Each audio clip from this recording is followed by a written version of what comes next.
जमीन पर इंसान ने पहला कदम कब रखा? इंसान के दुनिया में कदम रखने से पहले ये दुनिया कैसी थी? आखिर अल्लाह ताला ने दुनिया के पहले इंसान को हिंदुस्तान में क्यों उतारा था? पहली बार जमीन पर कदम रखने वाला वो इंसान कौन था? जमीन पर तशरीफ लाने के बाद इनकी अपनी बीवी से मुलाकात कब और कैसे हुई थी? आप देख रहे हैं हजरत आदम अलैहिस्सलाम का एपिसोड 4। अगर आप चैनल पर नए हैं तो हमारे चैनल को सब्सक्राइब जरूर कर दें, और अगर आपने इससे पहले के एपिसोड नहीं देखे तो पहले हजरत आदम के एपिसोड 1, 2, 3 जरूर देखें। जब आदम अलैहिस्सलाम को फरिश्तों ने सजदा कर लिया तो आपको और आपकी ज़ौजा को जन्नत में रहने का हुक्म हुआ और इरशाद हुआ कि आप दोनों यहाँ जो चाहे बाफरागत खाएं, लेकिन उस दरख्त के करीब ना जाएं। लेकिन उस मना किए हुए दरख्त की वजह से शैतान ने दोनों को फुसला दिया और उन्हें खुशहाली, बेफिक्री और ऐश व इशरत के माहौल यानी जन्नत से दूर कर दिया। वजह उसकी यही थी कि जब हजरत आदम अलैहिस्सलाम को शैतान ने सजदा करने से इनकार कर दिया और तकब्बुर किया तो अल्लाह ताला ने उसे जलीलो ख्वार करके जन्नत से निकाल दिया था। इसलिए शैतान के दिल में बुग़्ज़ व हसद की आग भड़कने लगी और वो कहने लगा, जिस तरह मैं जलीलो ख्वार करके जन्नत से निकाला गया हूँ, इसी तरह मैं आदम व हव्वा और उनकी नस्ल को जन्नत से निकालूंगा और उन्हें इसी तरह गुमराह करूंगा जिस तरह मुझे गुमराह किया गया, यानी मैं उनसे अपना बदला लूंगा। शैतान को अल्लाह ताला ने इतने तसर्रुफात की ताकत दे रखी है कि वो कहीं भी लोगों के दिलों में वसवसे डाल देता है। इसी तरह हजरत इज़राइल अलैहिस्सलाम यानी मौत के फरिश्ते को इतनी ताकत हासिल है कि वो एक लम्हे में तमाम रूए जमीन के कोने कोने में रूह कब्ज कर सकता है। ख्याल रहे कि उन दोनों के जमीन पर उतारे जाने से पहले ही शैतान को मरदूद करके रूए जमीन पर भेज दिया गया था।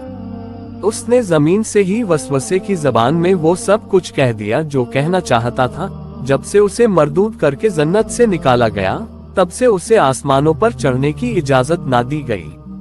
अल्लाह ताला ने हजरत आदम अलैहिस्सलाम से फरमाया, बेशक इब्लीस और उसका कबीला तुम्हें देखता है जहां से तुम उसे नहीं देख सकते, यानी शैतान और उसके ज़ेरे असर दूसरे छोटे छोटे शैतान जहां कहीं भी हो, इंसानों को देख सकते हैं और उन्हें वसवसे में डाल सकते हैं, हालांकि इंसान उन्हें कभी नहीं देख सकते। हजरत आदम अलैहिस्सलाम जब जन्नत से जमीन पर तशरीफ लाए तो हजरत आदम अलैहिस्सलाम हिंदुस्तान के इलाका सरांदीप के पहाड़ पर उतरे जो अब श्रीलंका में है, और हजरत हव्वा को जद्दा में उतारा गया और शैतान को तो पहले ही इला में उतार दिया गया था। आपका जन्नती लिबास भी उतार लिया गया था और आप जन्नत के दरख्तों के पत्ते अपने जिस्म पर ढांप कर जमीन पर तशरीफ लाए थे।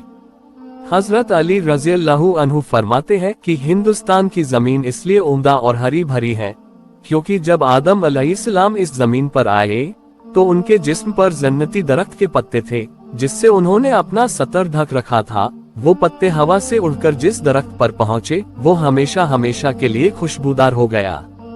इसके साथ साथ हजरत आदम अलैहिस्सलाम जन्नत से मुख्तलिफ किस्म के बीज और 3 किस्म के फल और हजरे अस्वद यानी वो स्याह पत्थर जो खाना ए काबा में लगा हुआ है, और वो असा यानी डंडा जो बाद में हजरत मूसा अलैहिस्सलाम के हाथ आया जिसकी लंबाई 10 गज थी। हजरत आदम अलैहिस्सलाम अपने साथ कुछ सोना चांदी और कुछ खेती करने के औजार भी साथ लाए थे।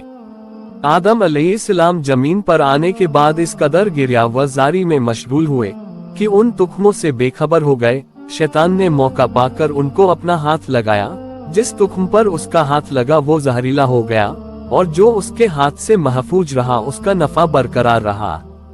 सैयदना आदम अलैहिस्सलाम के साथ 3 किस्म के जन्नती मेवे साथ आए, एक वो जो पूरे खा लिए जाते हैं, दूसरे वो जिनका ऊपरी हिस्सा खा लिया जाता है और गुठली फेंक दी जाती है, तीसरे वो जिनका ऊपरी छिलका फेंक दिया जाता है और अंदरूनी हिस्सा खा लिया जाता है।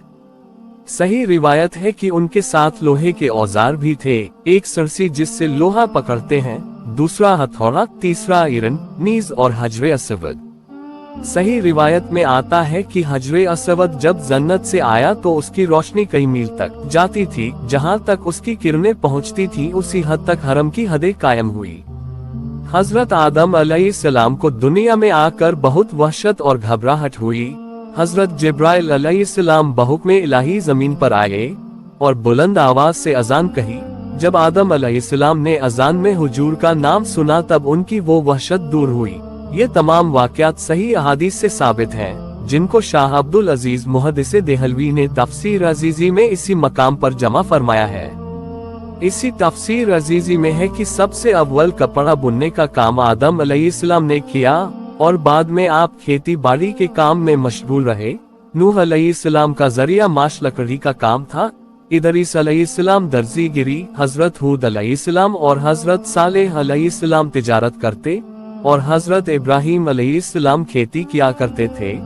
हजरत मूसा अलैहिस्सलाम ने कुछ मुद्दत बकरियां चराए। हजरत दाऊद अलैहिस्सलाम जिरह बनाते थे।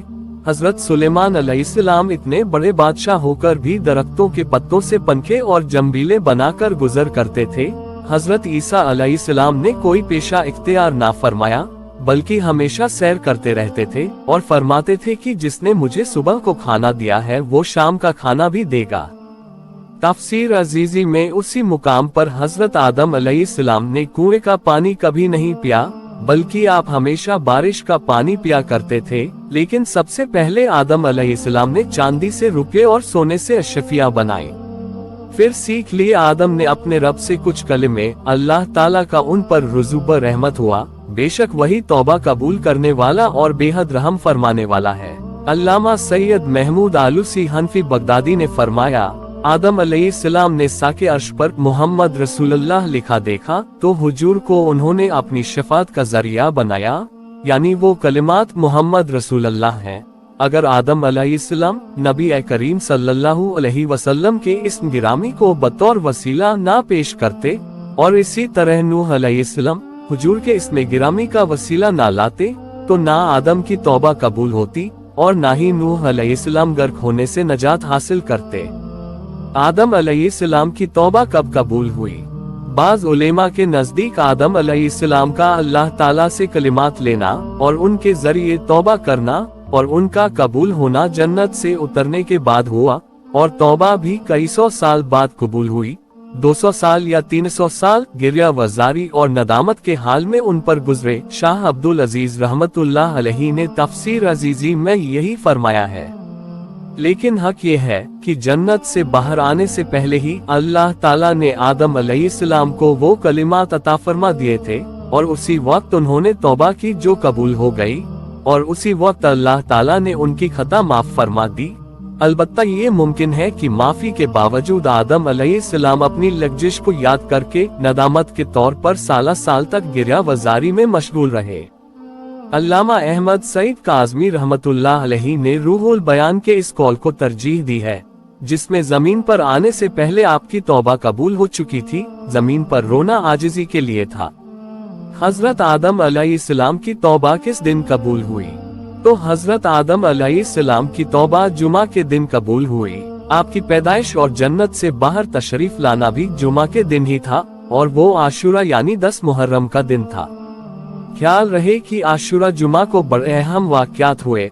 आदम अलैहिस्सलाम की तौबा, नूह अलैहिस्सलाम की कश्ती का जमीन पर आना, यूनुस अलैहिस्सलाम का मछली के पेट से बाहर आना, अयूब अलैहिस्सलाम की शिफा, मूसा अलैहिस्सलाम का फिरौन से नजात पाना और फिरौन का गर्क होना, याकूब अलैहिस्सलाम का यूसुफ अलैहिस्सलाम से मिलना, हजरत इमाम हुसैन का करबला में शहीद होना, सब 10वीं मुहर्रम को वाक़े हुए। जब हजरत आदम अलैहिस्सलाम जन्नत से जमीन पर तशरीफ लाए तो आप हिंदुस्तान के इलाका सरांदीप के पहाड़ पर उतरे और हजरत हवा जद्दा में तौबा कबूल होने के बाद दोनों की मुलाकात अराफात के मुकाम पर हुई। दोनों ने एक दूसरे को पहचाना और इसीलिए उस मैदान को अराफात का मैदान कहते हैं, यानी पहचानने की जगह। जब हजरत आदम अलैहिस्सलाम जन्नत से आए तो आपसे अरबी जबान भी ले ली गई थी, यानी भुला दी गई थी। इतने रोज तक सुरयानी जबान में कलाम फरमाया।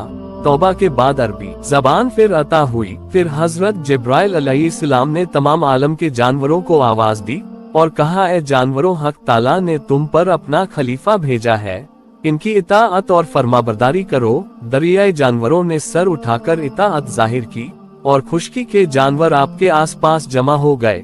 हजरत आदम अलैहिस्सलाम उन पर हाथ फेरने लगे। जिस जिस पर उनका हाथ पहुंच गया वो अहली और खानगी बन गए। जैसे घोड़ा, ऊंट, बकरी, कुत्ता, बिल्ली वगैरह, और जिस पर आपका हाथ न पहुंचा वह जंगली और वहशी रहा। इससे आगे का वाकया इंशाअल्लाह नेक्स्ट वीडियो में पेश किया जाएगा।